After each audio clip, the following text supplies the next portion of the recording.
Serenity lives in the heart of the rainforest. High above, The Harpy Eagle watches, powerful, patient, untouchable.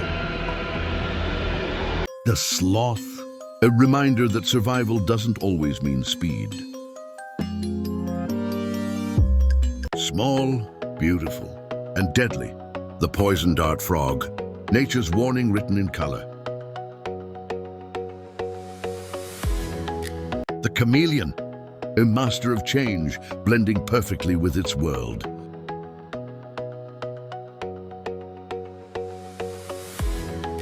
Different lives, different powers, one rainforest.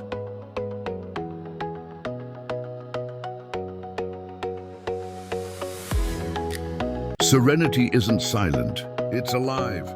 Serenity in the heart of the rainforest, from the skies to the forest floor. Which creature amazed you the most?